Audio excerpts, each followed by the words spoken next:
चलिए, तो आज की क्लास शुरू करेंगे हम कल के टॉपिक को जहां पर हमने छोड़ा था वहां से। कल हम देख चुके थे सबसे पहले मोशन और उसके 3 पार्ट। जल्दी से फिर से ड्रॉ करेंगे हम कि पहला पार्ट क्या था।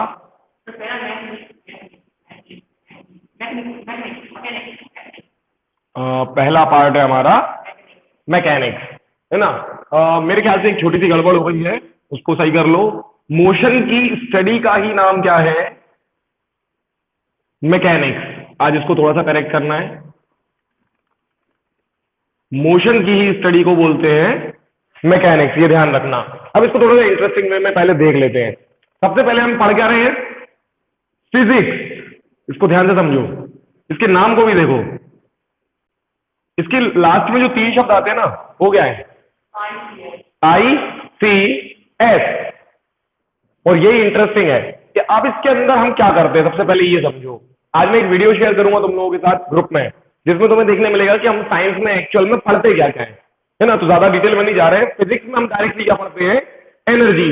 सबसे पहली चीज ये समझ लो, हम जो एनर्जी सुन चुके हैं अब तक, वो सारी जिस सब्जेक्ट में पढ़ते हैं उसको बोलते हैं फिजिक्स। तो एनर्जीज मेनली है कितने तरह की, समझ गए? अब हमें फिजिक्स में कितने तरह की एनर्जीज है, तो बेसिकली हम इसको क्या बोल सकते हैं? फिजिक्स को study of energies. Study of energies. दुनिया में जितने तरह की एनर्जीज, अभी बता रहा हूं मैं सारी की सारी।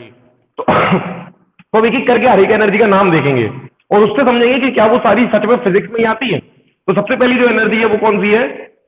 The energy due to motion of a body. एक चलती हुई चीज में मोशन करने की वजह से एनर्जी आ जाती है। उदाहरण देता हूं, ये पेन है, इसको मैं किसी स्टूडेंट के सिर पर फेंक के मारूं, लेकिन अंतर है, एक बार ऐसे फेंक के मारा और एक बार बहुत जोर से फेंक के मारा, क्या होगा? पेन तो सेम था जो उसके सिर पे पड़ेगा, लेकिन लगेगी दोनों बार अलग अलग। क्यों अलग लग रही है? एनर्जी की वजह से। दोनों बार एनर्जी अलग है। और एनर्जी किसकी वजह से अलग है? दोनों बार जो फेंकी गई स्पीड थी उसकी वजह से। एग्जैक्टली फोर्स है ना, फोर्स का शब्द इस्तेमाल कर सकते हैं हम यहाँ पे। तो जिस समय मैंने फोर्स ज्यादा लगाया उस समय पे ज्यादा एनर्जी आई। और ये फोर्स वगैरह किसके पार्ट है? कल हम देख चुके हैं मोशन। और मोशन की स्टडी का जो नाम रखा गया है वो क्या है? मैकेनिक्स। और ध्यान से देखो, मैकेनिक्स के लास्ट के 3 शब्द क्या है?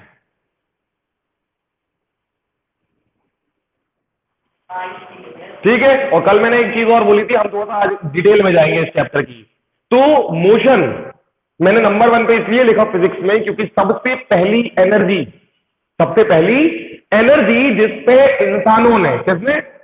इंसानों ने। बहुत क्लियर रहना है, भगवान ने कुछ नहीं करके दिया तुम्हें, सब कुछ इंसानों का किया धरा है। सुना है ना, न्यूटन, आइंस्टीन, सबके नाम सुने। तो सबसे पहली एनर्जी जिसपे इंसानों ने काम किया था वो कौन सी थी?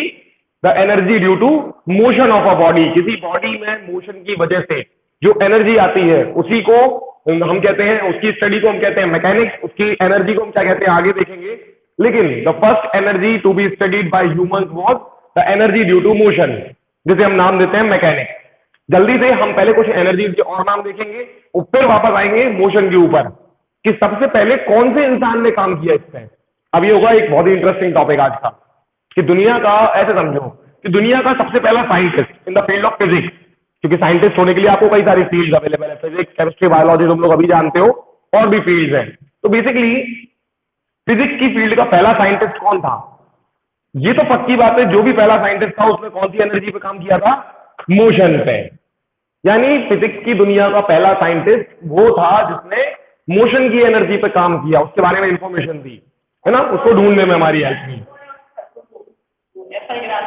न्यूटन, वही, उसी के बारे में बात करेंगे हम थोड़ी देर में। हाँ, मोशन के बाद जो दूसरी एनर्जी अब हम पढ़ेंगे वो है 9th क्लास के अकॉर्डिंग अगर हम चले तो 9th में आएगा दूसरा एनर्जी साउंड। ये 2 एनर्जीज है जो तुम्हें क्लास 9th में पढ़नी है। इसके बाद क्लास 10th में जैसे ही एंटर करोगे फर्स्ट चैप्टर आएगा, बेसिकली तुम्हारा होगा इलेक्ट्रिकल एनर्जी है। तो इलेक्ट्रिकल एनर्जी और फिर आएगी मैग्नेटिक एनर्जी। तो आज की डेट में इलेक्ट्रिकल और मैग्नेटिक को अलग ना पढ़ के क्या पढ़ते हैं? एक ही उसमें पढ़ते हैं। काय में पढ़ते हैं? इलेक्ट्रोमैग्नेटिक। इसकी जो एक ही स्टडी, सिंगल स्टडी हो गई है, उसका नाम पड़ गया है इलेक्ट्रोमैग्नेटिक। तो इसके भी नाम को अगर ध्यान से देखोगे तो एंड काय पे हो रहा है?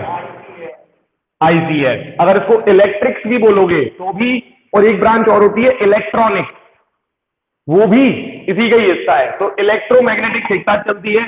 साउंड का मैं बताऊं तो इसको बोलते हैं वेव ऑप्टिक्स, वेव ऑप्टिक्स। तो ये भी ICS। और फिर इसके बाद 10th क्लास में सबसे पीछे के चैप्टर में जो आएगी वो है लाइट एनर्जी। ये भी एक एनर्जी होती है, सबने सुनी है। इसको बोलते हैं सिर्फ ऑप्टिक्स, लाइट को बोलते हैं सिर्फ ऑप्टिक्स। इसीलिए तुमने शायद अब याद आएगा कि चश्मे वाले की दुकान पे क्या नाम देखा है, अक्सर चश्मे वाले क्या लिखते हैं, ऑप्टिकल, क्योंकि वो काय पे काम कर रहे हैं, लाइट एनर्जी पे काम कर रहे हैं। ध्यान से समझें तो वो आंखों के बारे में नहीं बोलते, वो किस एनर्जी पे काम कर रहे हैं उसके बारे में बोल रहे होते हैं, ऑप्टिकल्स है ना, which is related to optics. इसके बाद एक दो एनर्जीज और है जो तुम 11th में जाके एंटर करके देखोगे। 10th तक तुमने बस यही देख लिया, इतनी ही एनर्जीज पे डील करोगे। एक और होती है जो तो बहुत इंपॉर्टेंट है और यहाँ पे छूट गई है, जिसका तुमने सबने नाम सुना है, हीट। और हीट को पढ़ते हैं थर्मोडायनेमिक्स में। तो एक और चीज याद कर लो कि हीट का दूसरा नाम क्या है, थर्मल, जिसको पढ़ते कायम है थर्मोडायनेमिक्स। तो ये कुछ काम की बातें यहां से याद रखनी है कि नहीं, वो डायनामिक्स था सिर्फ। डायनामिक्स क्या, कि मोशन क्यों हो रहा है, हीट क्यों चल रही है, वो अलग बात है। वो हीट के चलने पे, यहाँ पे भी अपन ऑब्जेक्ट के चलने पे बात कर रहे हैं, यहाँ पे हीट के चलने पे है ना, तो अलग अलग है। मोशन का एक अलग हिस्सा है सिर्फ डायनामिक्स, और हीट को बोलते हैं थर्मोडायनामिक्स। नहीं, ऑप्टिकल डायनामिक्स होता है एक पार्ट जिसमें लाइट के मूवमेंट को भी देखते हैं।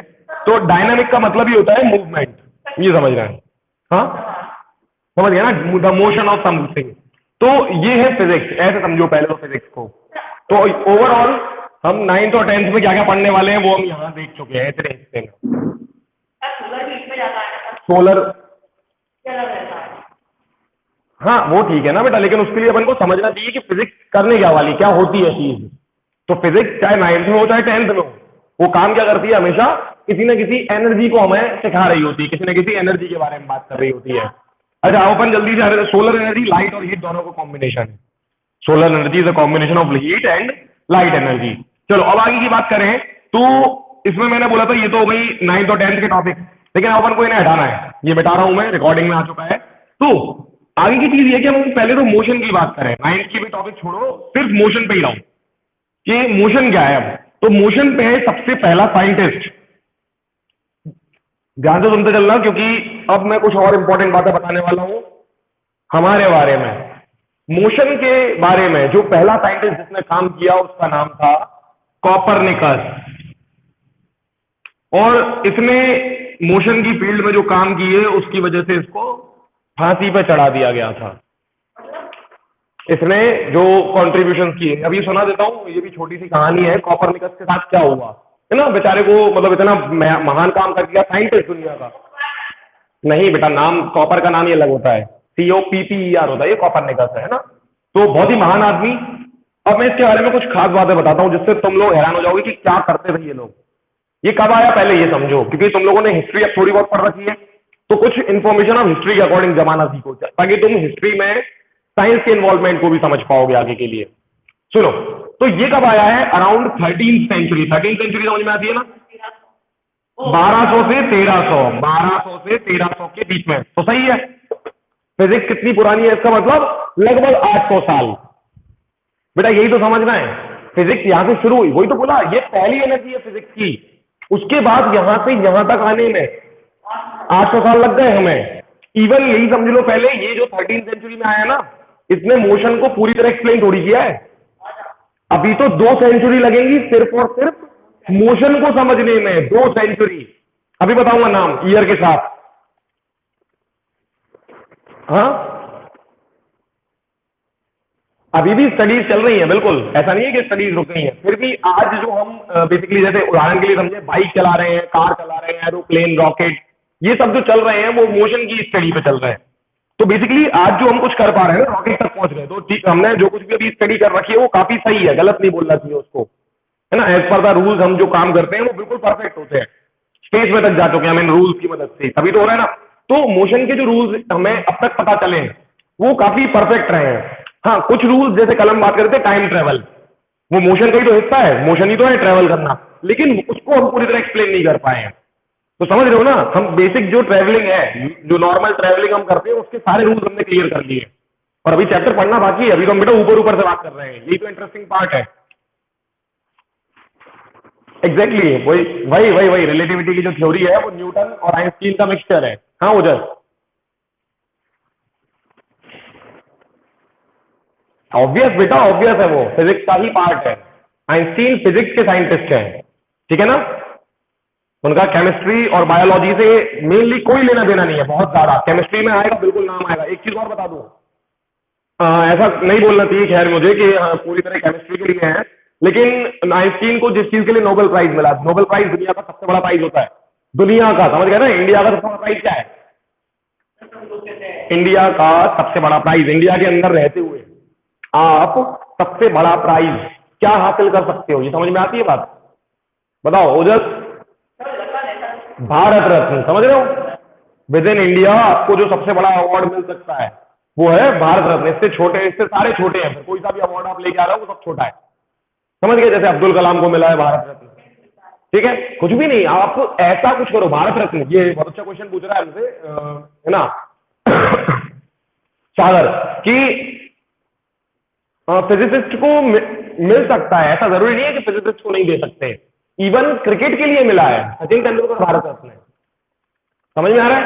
द मेन थिंग इज बेटा कि ऐसा कुछ करना जिससे भारत का नाम रोशन हुआ आपकी वजह से। सिंपल, कुछ ऐसा करके दिखाओ जिसकी वजह से आप भारत की पहचान बन जाओ, समझे? क्योंकि इंडिया को कैसे पहचानेगी दुनिया, किसकी वजह से? आज जान समझ रहे हो, दुनिया पहचानती है इंडिया को किसकी वजह से? सचिन तेंदुलकर की वजह से। कि किसका देश है जहां पे सचिन रहता है, जिसके लिए सचिन खेलता है। इंडिया कौन सी टीम? इंडिया क्या, वो क्रिकेट टीम। ऐसे कुछ कुछ लोग रिलेट करते हैं इंडिया को, समझ गए ना। जैसे तुमसे कोई पूछे कि बताओ साउथ अफ्रीका क्या है, अब आज जब तुम थोड़ी बहुत मेरे से हिस्ट्री पढ़ चुके हो, ज्योग्राफी पढ़ चुके हो, तब नहीं, आज से 1 साल पहले कोई तुमसे पूछता साउथ अफ्रीका क्या है, तो क्या बोलते हैं? कि जहां पे एबी डिविलियर्स खेलता है। इतना ही जानते थे ना तुम भी। तो एबी डिविलियर्स बेसिकली उनका रत्न है, साउथ अफ्रीका। समझ में आ रहा है? तो भारत रत्न मिलता है जब आप ऐसा कुछ करके दिखाओ जिससे पूरी दुनिया में भारत का नाम रोशन हो जाए।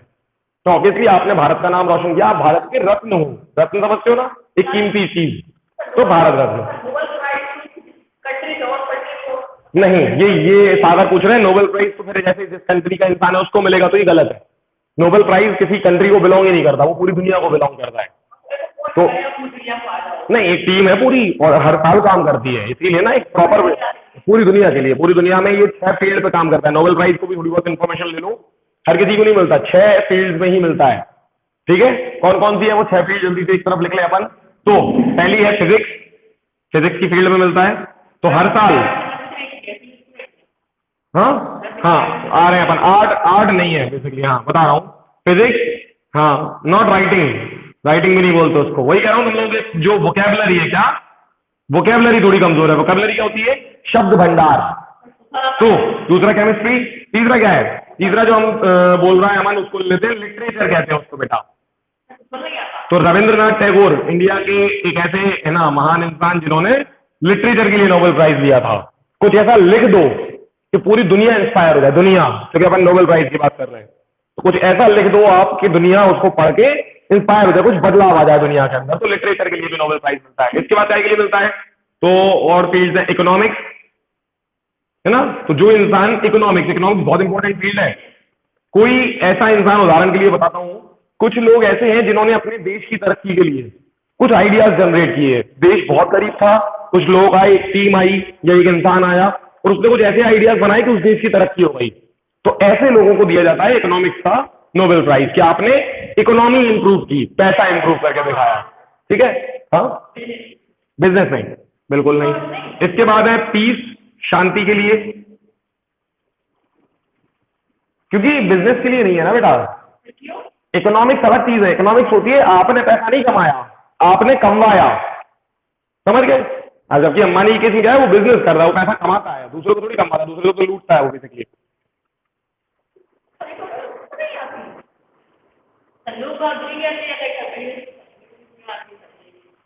नहीं नहीं, ऐसे तो फिर बेटा मैं भी देता हूं, हर कोई देता है। हर इंसान जो पैसे कमाता है उसको टैक्स देना ही पड़ता है। वो ज्यादा कमाता तो ज्यादा देता है, समझ गए। इसमें ये समझो, देखो दूसरे एंगल से देखें, ज्यादा कमाने के लिए वो इस देश को ज्यादा नुकसान भी तो पहुंचाता है। समझे कि नहीं? ज्यादा कमाने के लिए वो ज्यादा पॉल्यूशन करता है, तुम करते हो? नहीं करते अपन। आ रहा है समझ में? तो इसलिए उससे ज्यादा टैक्स लेना पड़ेगा कि भैया तुमने गंदगी ज्यादा की है तो सफाई भी ज्यादा करवाओ तुम। आया समझ में? तो it is just as per the requirement है ना। देखो उसकी गाड़ियां ज्यादा चलती हैं, ट्रांसपोर्टेशन करवाता है बहुत ज्यादा, कि सड़कें खराब होती हैं। अब मेरी गाड़ी एक अकेली बेचारी बाइक है, 2 टायर लगे हैं उसमें, कितनी सड़क खराब करेंगे? लेकिन उसकी बड़े बड़े ट्रक चलते हैं, है ना, 16-16 पहिए वाले, तो सड़क ही खराब हो जाती है पूरी। तो ऐसे समझ गए ना अंतर, थोड़ा थोड़ा अंतर समझो, ठीक है? तो पीस, और एक पॉइंट और मैं थोड़ा जल्दी से उसको मैं याद करके बता दूं, physics, chemistry, literature, economics, peace, और एक और कौन सा मिस हो गया, जस्ट अ मिनट, बायो के लिए मिलता नहीं है। चलो इसको थोड़ी देर के लिए छोड़ते हैं, मैं इसको बताऊंगा। तो अपन बात कर रहे थे पहले क्या, फिजिक्स पे आ जाए वापस से। मोशन, मोशन में सबसे पहले किसने काम किया? कॉपरनिकस। ठीक है ना? आप जल्दी से समराइज करें इतनी सारी जो अपन ने कहानी सीखी। कॉपरनिकस, तो ये कितना महान था इसका अंदाजा सुनो।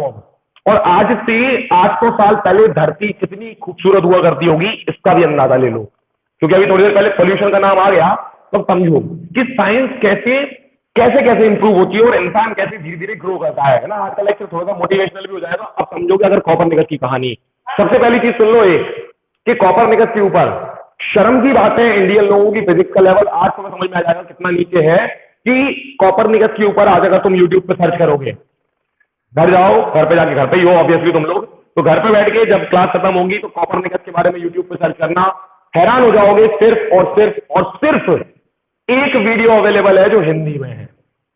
इससे समझ सकते हो कि कॉपरनिकस को कितने इंडियन लोग जानते हैं। आ रही है बात समझ में?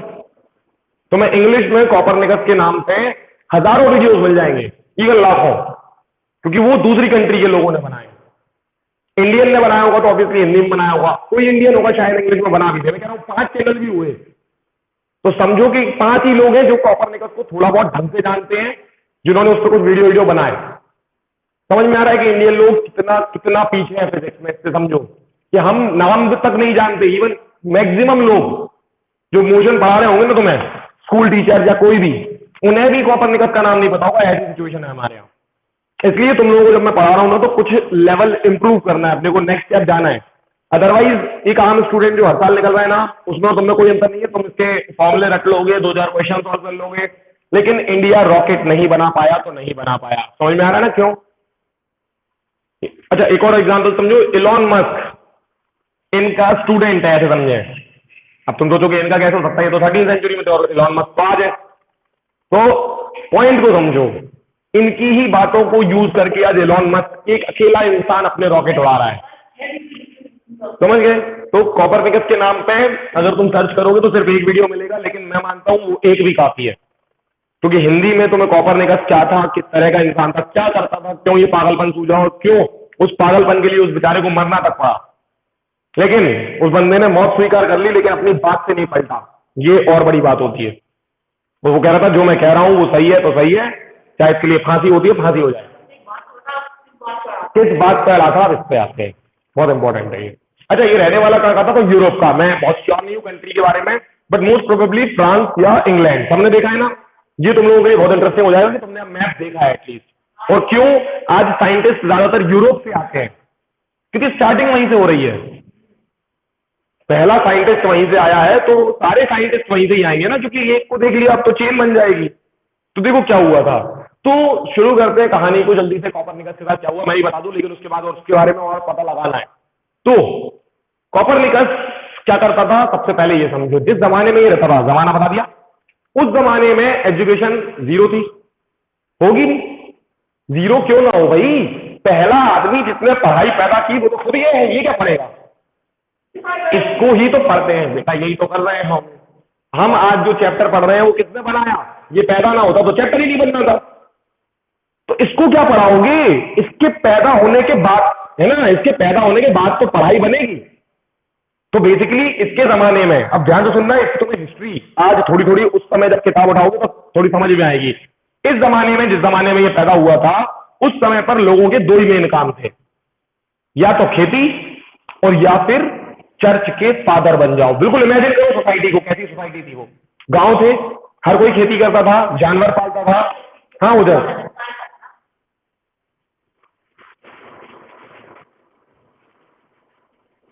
हाँ बता रहा हूँ ना, तो वही विद्यालय अभी भी थी।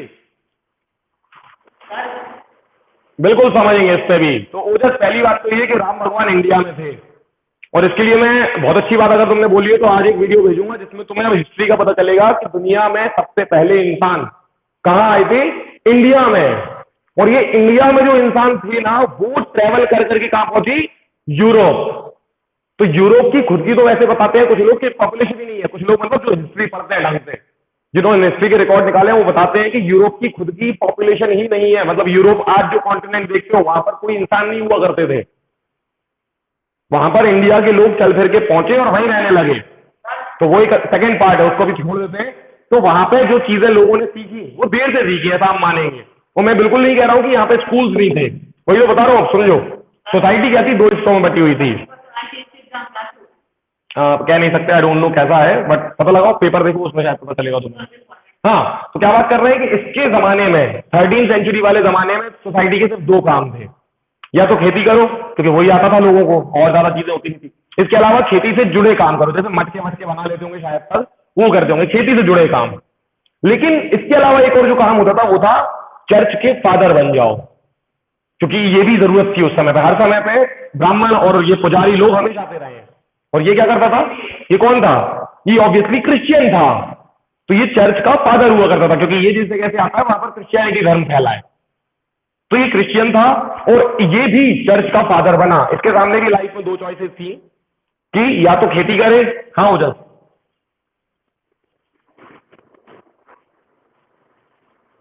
नहीं नहीं, राम भगवान के बाद गए थे, बाद गए थे, बिल्कुल बिल्कुल थे। तो वही तो मैं बता रहा हूं ना, बिफोर क्राइस्ट ही ये लोग जस्ट थोड़ा पहले, जीसस क्राइस्ट जो थे उनके जस्ट पहले ही ये लोग आए थे वहां।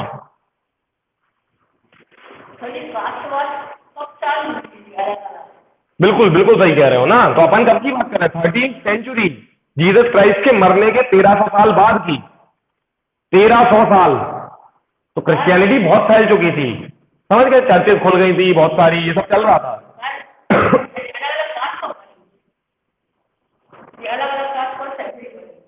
वो वहीं से बनते जा रहे हैं। हाँ मन, क्या बोल रहे हो? एग्जैक्टली एग्जैक्टली, शायद कहाँ सुना है तुमने ये? एट्थ में शायद तक, मेरे को ऐसा लग रहा है एट्थ में मैंने बताया हो, या कहीं और सुना हो तो बहुत अच्छी बात है। मैं बताते रहता हूँ यही वाली बात। तो मेन चीज क्या है कि कॉपरनिकस के पास भी दो चॉइस थी, या तो खेती करे या फिर चर्च का फादर बन जाए, और इसने दूसरा ऑप्शन चुना, क्योंकि उस समय पे वही सेम चीज आज जो चलती है, सेफ रहे आदमी, सेफ जॉब। तो ये सेफ जॉब मानी जाती है, सरकारी नौकरी थी उस जमाने की। क्या आपको मेहनत मजदूरी करनी नहीं है, थोड़ी सी पूजा पाठ करो रोज सुबह और फ्री के पैसे मिलेंगे। तो ये जॉब चाहते थे इसके पिताजी, कॉपरनिकस के पिताजी चाहते थे कि ये चर्च में फादर बन जाए। और इसके पिताजी की थोड़ी जान पहचान थी उस समय पे, जो ना राजा महाराजा होते होंगे उस तरह के लोग, तो उन्होंने जुगाड़ तुगाड़ करके इनको बनवा दिया चर्च का फादर। और यहां से होती है इस इंसान की कहानी शुरू। क्या होता था इसके बाद कि चर्च अक्सर गांव की सबसे ऊंची बिल्डिंग होती थी। गांव के घर छोटे छोटे से होते थे, तो चर्च होती थी सबसे ऊंची। तो ये भाई साहब दिन भर तो चर्च में रहते थे और रात में भी चर्च में ही रहते थे, और वहां चर्च की छत पे जाके सोया करते थे। बेसिकली सोने का काम था, छत पे जाके सोते थे, लेकिन सोते नहीं थे। रात भर इनकी आदत थी तारों को देखने की। और इवन ऐसा बताया जाता है, अब हैरान हो जाओगे इनकी कहानी सुन के, कि इन्होंने अपनी खुली आंखों से, नॉर्मल जो इंसानों की आंखें होती है, नॉर्मल आंखों से जुपिटर के मून गिन लिए थे। जुपिटर के मून गिन लिए थे। जुपिटर तो छोड़ दो, जुपिटर के आसपास जो चक्कर लगा रहे हैं कुछ छोटे छोटे हिस्से, जमीन पत्थर के टुकड़े, जिन्हें मून कहा जाता है, जुपिटर के मून अपनी आंखों से देख लिए थे इस इंसान ने। तो ये क्यों देख लिए थे? दो चीजों की वजह से। एक, इंसान की आंखें हेल्दी थी। दूसरा, एनवायरमेंट बहुत ज्यादा हेल्दी था, जीरो पोल्यूशन वाले समय की बात हो रही है ना। तो इतनी क्लैरिटी थी, इमेजिन, इतनी ज्यादा क्लैरिटी थी कि आप दूसरे प्लेनेट देख सकते थे। तो इससे समझ सकते हो कि आज हमने धरती की क्या हालत बनाई है। लिटरली बहुत बहुत ज्यादा बुरी हालत कर दी है इन 800 साल के अंदर। तो हाँ, आज हम चांद भी ढंग से नहीं देख सकते, इमेजिन करो ये हालत है। तो ये भाई साहब ने अपनी खुली आंखों से, और खुली आंखों से क्यों? क्योंकि फिर से समझो, इस इंसान के पास तो कोई हिंट भी नहीं थी ना कि इसको कुछ अलग कर रहा है, ये कुछ नया करने जा रहा है। और इसको फांसी इसलिए नहीं मिली थी कि इसने जुपिटर के मून गिन लिए थे, अभी तो वो बात आई नहीं है। ये तो जस्ट एक बड़ा इवेंट है जो इसने अपनी आंखों से कर दिखाया था, रियल, जो आगे चल के सच प्रूफ हुआ। इसने तो कहा था अपनी आंखों की दम पे, इसके बाद प्रूफ कैसे होगा, इस पर भी बात करनी है। तो ऐसा भी किया इसने। अब गड़बड़ कहां हो गई कि इसको फांसी मिली है? हाँ हाँ, अब गड़बड़ कहां होती है ये सुनो। तो सुनो सुनो, हाँ हाँ उधर,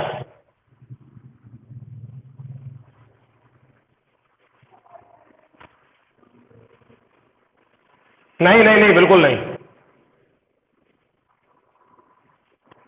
हाँ बिल्कुल बिल्कुल बिल्कुल, वो इंडियन सिस्टम में था, और ऐसा नहीं है कि इंडियन लोगों ने उसके बारे में ज्यादा रिसर्च नहीं की थी, बस ये कि इंडियन लोगों ने उसको डिफाइन नहीं किया, या ऐसा बोले कि इसको ढंग से और समझना। आज जो मैं कह रहा हूँ ना, वीडियो भेजूंगा, उसमें बहुत कुछ तुम्हारे क्वेश्चन के आंसर हैं। हमारे इंडियन ऋषि मुनियों ने शायद ही रिसर्च की होगी, लेकिन जब अंग्रेज इंडिया में आए तो उन्होंने उस रिसर्च की सारी चीजें या तो अपने पास रख ली चोरी करके, और या फिर उनको जला दिया, सो दैट इंडियन लोगों के पास उनके रिकॉर्ड रहे नहीं, और सारे रिकॉर्ड उनके पास चले जाए, ताकि सारी इन्वेंशन उनके नाम पे चली जाए। तो ये किया गया इंडियन हिस्ट्री में, जब तुम पढ़ोगे ना, ये तो हिस्ट्री में सीखने मिलेगा, ये इंपॉर्टेंट है। इसीलिए तुम लोगों को मैं बोल रहा हूं कि सारी चीजों को जब मर्ज करोगे ना, तो जो पढ़ाई समझ में आएगी और दुनिया समझ में आएगी, वो तुम्हें 9th की किताबों तक ही मिल जाएगी।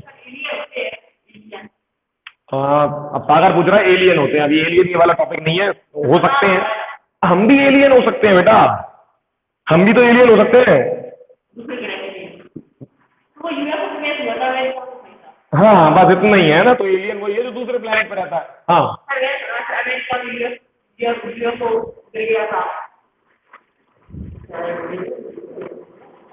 हाँ हाँ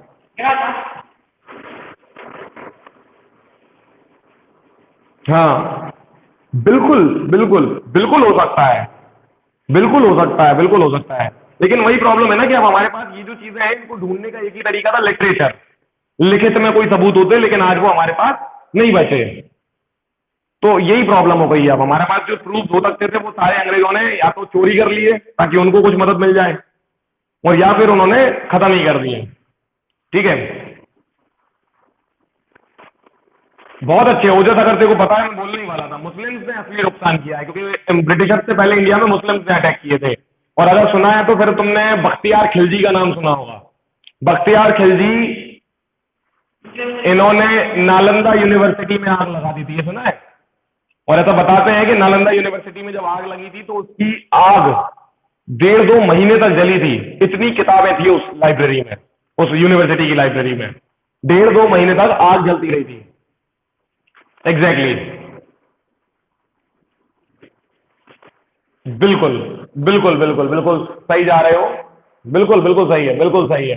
तो यही सारी चीजें हैं जिसकी वजह से आज हम इंडियन लोग, हो सकता है ये सारी चीजें बहुत पहले कर चुके थे, लेकिन हमारे पास कोई सबूत नहीं है।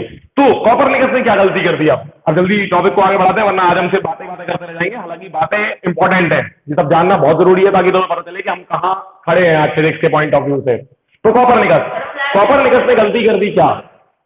चर्च में, सॉरी चर्च बोल रहा हूं, क्रिश्चियनिटी में एक ना, बाइबल के अंदर एक बात लिखी हुई है, क्या कि धरती सेंटर है, और ये सूरज चांद तारे सब हमारे चक्कर लगाते हैं। ये कुछ गड़बड़ है जो बाइबल में लिखी हुई है। वहां पर लिखा है कि अर्थ सेंटर है, और अर्थ की परिक्रमा कर रहे हैं सब लोग, और ये गड़बड़ थी। एग्जैक्टली जो हम आज जानते हैं वो बहुत ही डिफरेंट है। और उस समय पे जब इसने ये बात कही, तो लोगों को गुस्सा आ गया, समझ रहे हो? और इवन इमेजिन करो, इस इंसान ने अपनी आंखों से ये प्रूव कर दिया है फिर से कि सूरज धरती के चक्कर नहीं लगा रहा, धरती सूरज के चक्कर लगा। तो इमेजिन करो यार, मैं सीरियसली मैं हम्म, हाँ, लेकिन बात समझो यार तुम लोग, कि किसी इंसान ने अपनी आंखों से सूरज चांद को कई दिनों तक, कई रातों तक बेसिकली ऑब्जर्व किया, और उससे इसने पैटर्न बनाया कि ये जो लिखा है ये गलत है, और मैं जो सोच रहा हूं वो सही है, कि धरती चक्कर लगा रही है। और धरती नहीं, बहुत सारे प्लेनेट है जो किसके चक्कर लगा रहे हैं, सन के चक्कर लगा रहे हैं। बेसिकली इसकी थ्योरी को बता दूं मैं, क्या कहते हैं? हाँ, इसकी थ्योरी को कहते हैं हीलियोसेंट्रिक थ्योरी, जो पहली बार आई थी फिजिक्स में। हीलियोसेंट्रिक क्या मतलब होता है? कि पूरी दुनिया का जो सेंटर है वो कौन है? सन, सन को हीलियो क्यों बोला? क्योंकि सन में कौन सी गैस भरी है? Helium. Sun is a collection of helium gas. तो हीलियोसेंट्रिक थ्योरी ये इसने दी, जिसकी वजह से इसको फांसी पे चढ़ा दिया गया। लोग भड़क गए, उन्होंने कहा तुम हमारे भगवान के बारे में, हमारी किताब के बारे में और इन सब के बारे में उल्टा सीधा बोल रहे हो, गलत प्रचार कर रहे हो। तो ये सारी चीजें इसके साथ हुई और लोगों ने आखिर में इसको मार डाला। लेकिन वही सुन रहे हैं अपन, आगे चल रहे हैं। लेकिन है ना, दुनिया ऐसे रुकती भी नहीं है। तो कॉपरनिकस चला गया, लेकिन 100 साल बाद फिर से यूरोप में ही, इसी के आसपास की किसी कंट्री में फिर एक आदमी आता है जिसका नाम तुम सबने बहुत बहुत बार सुना है, वो है गैलीलियो। गैलीलियो का नाम तुमने सिर्फ सुना ही होगा, लेकिन ठीक है ना। तो गैलीलियो को सबसे पहले मैं इंट्रोड्यूस कर दूं। द हु इन्वेंटेड टेलीस्कोप, एक क्वेश्चन पूछूं मैं, हु इन्वेंटेड टेलीस्कोप? तो गैलीलियो आंसर है। क्यों आंसर है समझो। ये आदमी कोपरनिकस एक कीड़ा छोड़ गया था दुनिया में, जो किसको काट खाया? गैलीलियो को। समझ में आ रही है बात? कोपरनिकस एक ऐसा कीड़ा छोड़ के चला गया दुनिया में जो किसको काट लिया? गैलीलियो को। तो गैलीलियो को भी वही बातें दिखाई देने लगी, समझ में आने लगी जो कोपरनिकस को समझ में आई थी। ठीक है, और मैं नाम थोड़ा सा मिस कर रहा हूं, ऐसा भी है। हाँ नहीं, इसके पास कुछ नहीं था। हाँ नहीं, 100 ही साल हुए हैं, 100 साल हुए हैं, समझो। अभी हुआ बस इतना था कि गैलीलियो ने नॉर्मल आंखों की बजाय कांच के टुकड़ों की मदद से, कांच के टुकड़े, मतलब इसको आइडिया नहीं था कि असल में लेंस कैसे काम करते हैं, बस ये कांच के अलग अलग टुकड़ों को अपनी आंख के सामने ले जाता था और उसकी मदद से दूर दूर की चीजें देखता था। तो इसने उसकी मदद से एक टेलीस्कोप डेवलप किया, एक घटिया, सबसे घटिया टेलीस्कोप रहा होगा, लेकिन वो शुरुआती पॉइंट था।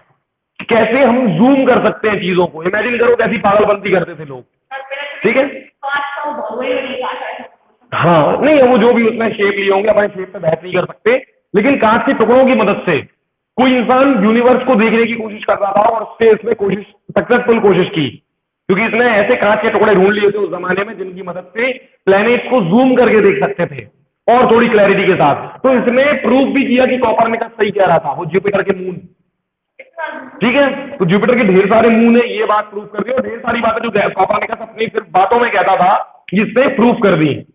ठीक है, तो गैलीलियो के समय में एक चीज और हुई थी कि एक है ना, इंसान का नाम बोल रहा हूँ, इसी के टाइम पे ही था, गैलीलियो के टाइम पे उसकी खबर आई दूसरे देश में था, पड़ोस वाले किसी देश में, तो इसको पता चला कि उस इंसान ने एक टेलीस्कोप बना लिया जो किसी चीज को 3 गुना जूम कर सकता है। तो इसके मन में और कीड़ा काट गया, तो इसने एक ऐसा टेलीस्कोप बनाया जो 10 गुना जूम कर सकता था। हाँ ओजस, बिल्कुल बिल्कुल, वही तो काफी पॉल्यूशन ना होने का फायदा मिल रहा था, प्लस जो रफ टेलीस्कोप, कच्चा पक्का टेलीस्कोप भी जो इसने बनाया वो इसको हेल्प कर गया। तो इस तरह दुनिया में टेलीस्कोप आया। तो समझ रहे हो ना, टेलीस्कोप पहले से नहीं था, कोई आएगा जो उसको इन्वेंट करेगा। तो ये है इन्वेंटर। और क्यों ये इन्वेंटर? क्योंकि इसको एक कीड़ा काट रहा था जो पीछे से मिल चुका था, तो उसको प्रूव करना था इसको। तो उसकी कोशिश में इसने तरह तरह के वो किए होंगे, अटेम्प्ट किए होंगे, जिनमें टेलीस्कोप धीरे से डेवलप हो गया। ठीक है, हाँ अभी कौन सी पावर तक है एग्जैक्टली मेरे को नहीं पता है, बट पता लगाओ, ये अच्छा क्वेश्चन है जो रिसर्च के लिए तुम यूज कर सकते हो।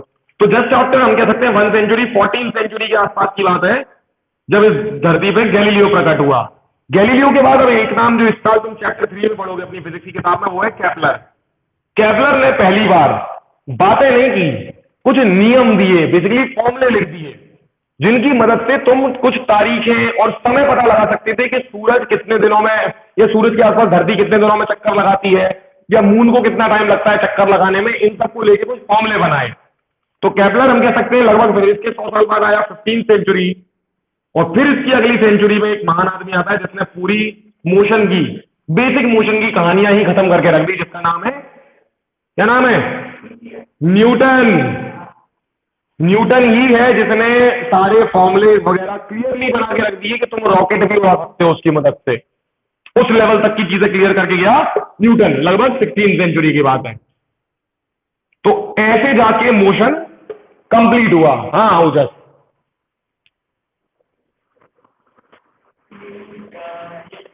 बिल्कुल बिल्कुल पढ़ती है ना, क्योंकि बिना ऑक्सीजन की कोई चीज जल ही नहीं सकती है।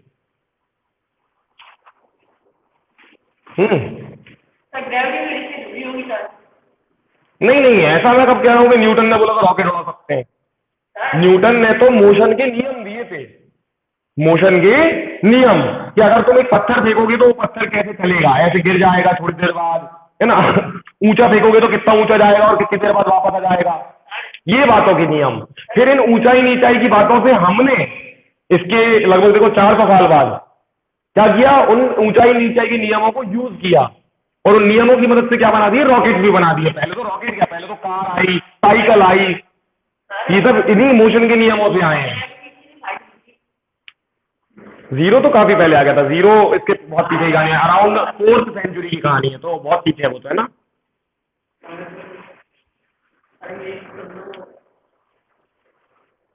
वो तो यूरोप में कौन लेके गए, अरब, अरब लेके गए।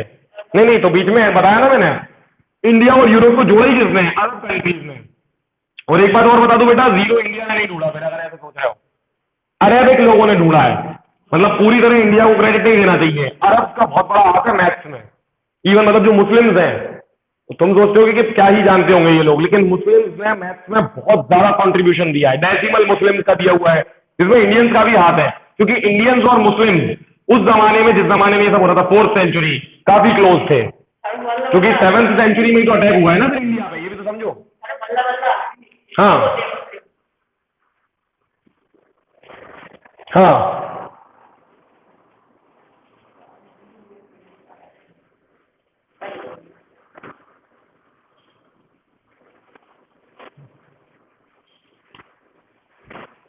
हाँ, बिल्कुल बिल्कुल बिल्कुल बिल्कुल, ये वाली कहानी तुमने सुनी नहीं है।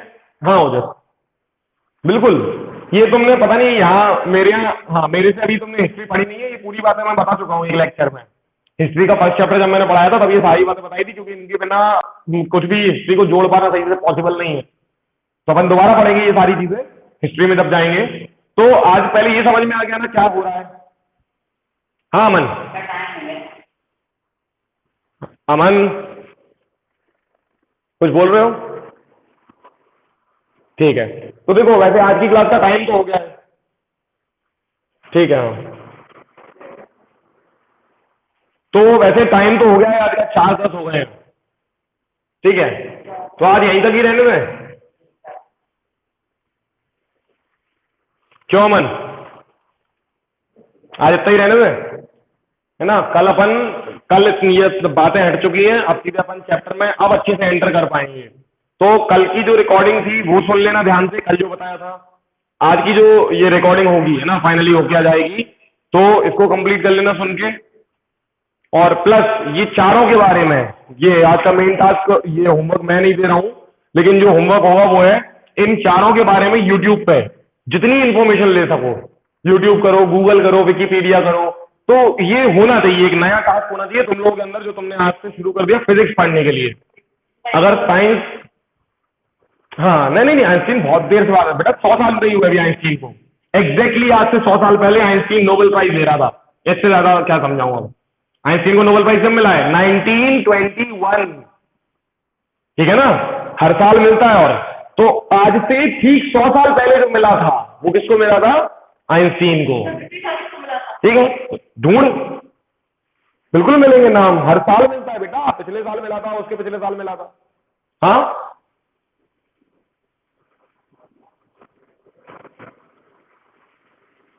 बहुत सारे आए, लेकिन उन्होंने मेनली ऐसा कहा जाए कि फिर मोशन पे काम नहीं किया, क्योंकि न्यूटन के बाद से लोगों को लगने लगा कि काफी चीजें खत्म हो चुकी हैं, अब इस पर और ज्यादा रिसर्च की जरूरत है नहीं।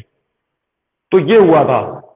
तो न्यूटन के बाद मैंने बताया ना बाकी सारी एनर्जीज पे काम हुआ, जैसे कि इलेक्ट्रिकल पे बहुत काम हुआ, ठीक है ना। इलेक्ट्रिकल में तुमने नाम सुने कि नहीं सुने ये नहीं जानता मैं, आइंस्टीन ने बहुत काम किया इलेक्ट्रिकल पे। इसके अलावा तुम्हें 2-3 नाम और बताऊं, मैक्सवेल, फैराडे, अगर ये सुने हो, है ना। नहीं सुने हैं तो वही, यही गड़बड़ है इंसान, ये बता रहा हूं ना इंडिया का। एक मिनट उधर, इंडिया का जो लेवल है ना बेटा वो बहुत पीछे रह गया है। हाँ उधर, हेलो, हाँ उधर क्या हुआ? बहुत बढ़िया, बहुत बहुत ही बढ़िया नाम ले लिया इसने। टेस्ला ने, हाँ सुनो, टेस्ला ने काहे पे काम किया था? बिल्कुल, तो समझ में आ रहा है ना, टेस्ला ने भी, टेस्ला आया आपसे, हाँ टेस्ला आया था 20th सेंचुरी में, ठीक है, आइंस्टीन से थोड़ा पहले, ऐसा बोले, आइंस्टीन से थोड़ा पहले। तो हाँ, तो टेस्ला ने सुना होगा ना, उसने बिल्कुल काम नहीं किया ग्रेविटी ग्रेविटी पे।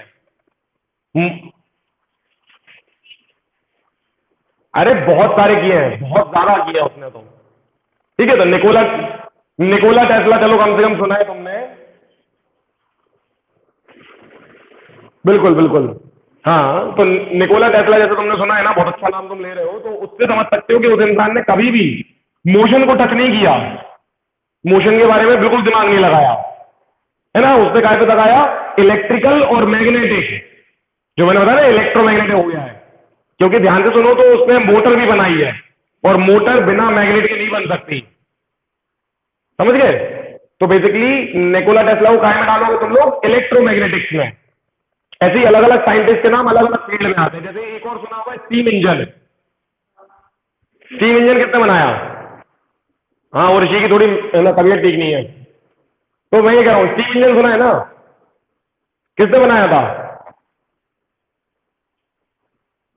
जेम्स वॉट, सुना है? तो जेम्स वॉट किस फील्ड का है? हीट का, ठीक है ना। जेम्स वॉट, वॉट WATT, आज बोलते ना वॉट, कितने वॉट का बल्ब है? किसके? तो उस जमाने में यही फैशन था। तो समझ में आ गया। तो आज की क्लास यहीं तक रख रहे हैं अपन। कल अपन ये जो है ना, अपन चार्ट बना रहे थे बेसिकली, इसको बना के चैप्टर के अंदर घुस जाएंगे, तो बिल्कुल टाइम पर है ना, ठीक है। फोटो वैसे लेने की कोई जरूरत नहीं है, सारा कुछ वीडियो के फॉर्म में है, आएगा, है ना अभी, ठीक है। चलो, तो क्लास खत्म कर रहे हैं। एक चीज और, अमन और ओजस, कल वाला मेरा वो देखा था, स्टेटस देखा? नहीं, तूने नहीं देखा होगा, तेरा नंबर मैंने अभी सेव नहीं किया, ग्रुप में है वो। तो बेसिकली उस तरह ही क्या है, ये वीडियोस को थोड़ा सा प्रमोट करो चैनल के अपने, समझ गए। चाहे तुम्हारा वाला टॉपिक लो 9th का, या 10th वाला कोई ले लो, 9th की बहुत अच्छे अच्छे वीडियोस है जो शेयर किए जा सकते हैं लोगों के साथ। हाँ उधर, ठीक है, ठीक है, मेरे को है ना मैसेज कर दे उससे। हाँ हाँ, मतलब पर्सनल मैसेज कर दे।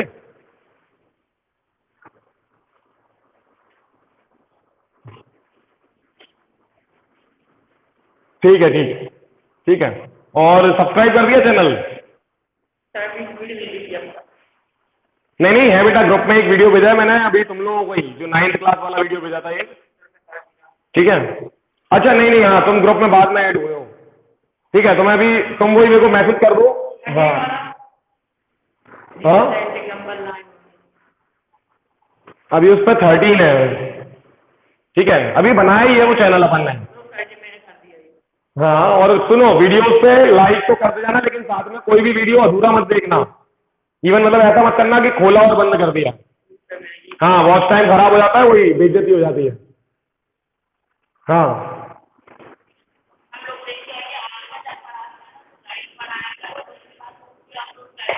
वो अपन ऐसा करेंगे, अब आगे चल के थोड़ा भी मैं दिमाग कम लगा रहा हूँ इस चीज पे, अपन आगे क्या है, कट कर करके डालेंगे एक ही वीडियो को, क्योंकि क्लास तो अपनी 1 घंटे की रहती है।